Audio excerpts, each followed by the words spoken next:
G'day, Sean here. And if I was ever on Australian Story, I think it would go a little something like this. It's got a nice ring to it. 20 years ago, 1960. the baby boy was born. What year? They called him 20 years ago. Do you remember that? It well. No. And they called him Sean James. And they still do. And they still do. Except when they're mad and then they call him a lot of other things. Yes. Mum, do you want me to get small plates out? Huh? I've got plates over here. We're all ready Yeah. to spoon.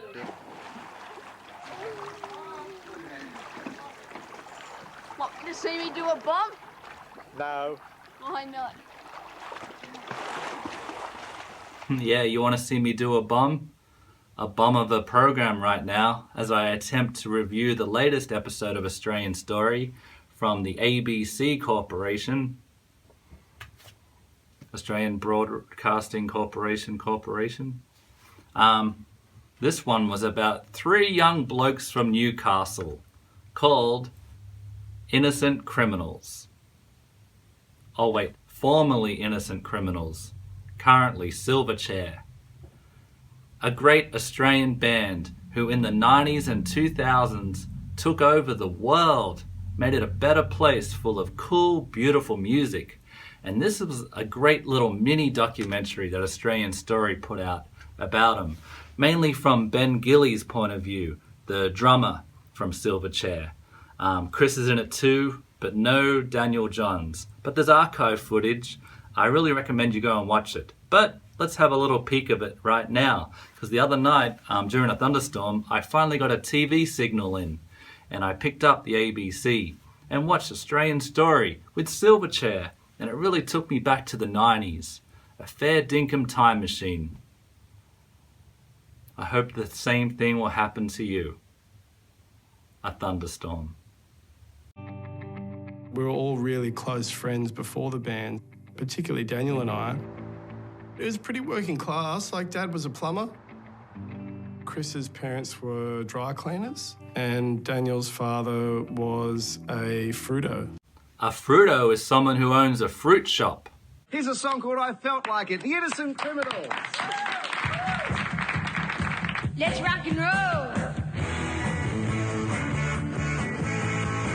What is your name? How are you doing? I committed a crime and I felt like suing. The band was the Innocent Criminals. There was obviously the 4th member for a period of time as well.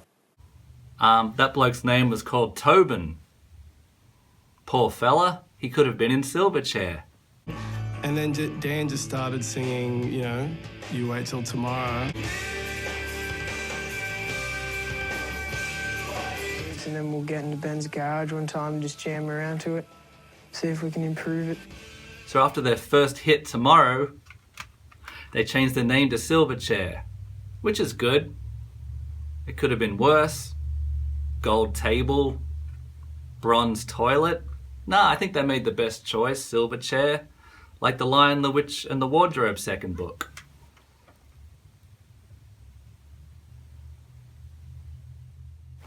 I think.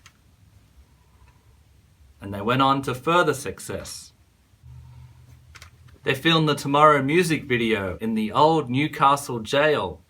Ben and Chris went back in this documentary to have a look around.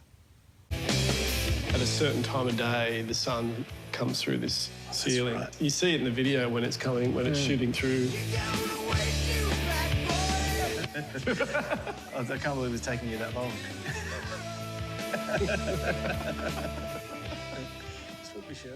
That's kind of cool, all those former prisoners in there from like 100 years ago with no idea that one day Silverchair would play in their very jail. Kind of like a reverse, who's that country and western singer? The Man in Black? Johnny Cash. The paparazzi did famously film Daniel riding his push bike home from school one day. So the second record was called Freak Show. That title represented the lives that we were living at the time. I've got Freak on this CD. I didn't have to buy the album.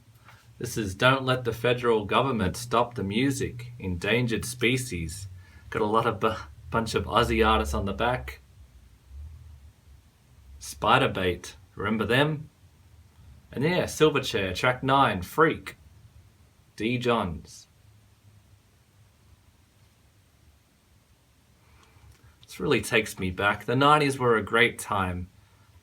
Like, no other time in history were kids just like in their bedroom listening to music, cut off from the outside world in a way because there was no internet, no intrusion, no constant updates. You just got to build your world from scratch the way you wanted it. Kind of what I've done with my boat shed now. No internet in here either, and only sometimes on rainy, stormy nights I can get an ABC signal on the old telly. Me old Silverchair CDs over here.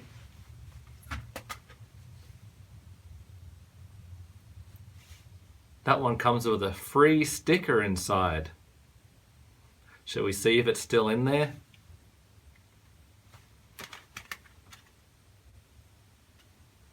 Miss You Love is a great song.